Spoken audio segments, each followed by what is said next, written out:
7 April 2024 पास्कांचो दुसरो आयतार, देवी काकुतीचो आयतार।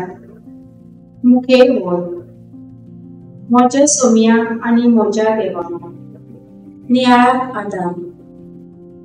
एक बरो होळी आपली शेळी सांडली जाल्यार तिचे सोदीक वेता। ताका तिचो हुस्को जाता आनी ती मेटोस तिका खांदार हुशार जाता। तिची अपुरबाय करता आनी सगळ्यांक सांगता म्हजी सांडलेली शेळी वयली। आमच्या ख्रिस्ती धर्माचे सोद म्हणल्यार देव आमचे सोदीक येता। मनशाकडचे पातळ वाडले तेन्ना जेजून सोद आसलेलो मनीस जावन मनशाच्या सोदीक आयलो। भिरांतीन जियेतल्या शिरसाचे सोदीक पुनर्जीवन जाल्लो जेजू दिलो। देवाची काकूट सोदतल्यांक भाग्यवतीन हांसता वगैरे आपली काकूट दाखोवन जेजू आयलो।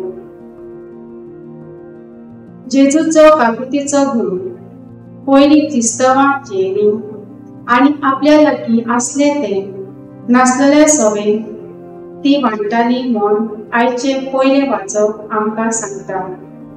दुसरे वाचप देव म्हूण आनी होच म्हूण मनशा सवें वांटून आमकां उलो म्हणटा। जाल्यार शुभ वर्तमान दोनूय वाचपाचे संकल्प दाखयता। जेजूचे शिश भिरांतीन खोशेक पण एकठांय आसले आनी जेजू आपल्या मोगान तांकां खोटाय दिवन येता। असल्या परिस्थितीन आमकां जेजू आमच्या भावार्थाचे सोद परपट करता। हे सोद म्हणल्यार आमी जेजू केन्नाच पळोवंक ना, पूण ताचेर आमचो भाव आनी याचपासत आमी अदीक सुबारला। हे सोद जीव सदांच खुशाल जावया। म्हजो थारो, आमी कितली वायट व वाटकी जाली, तूं आमचे सोदीक येताय असल्या भावार्थान जीव वावुरतली।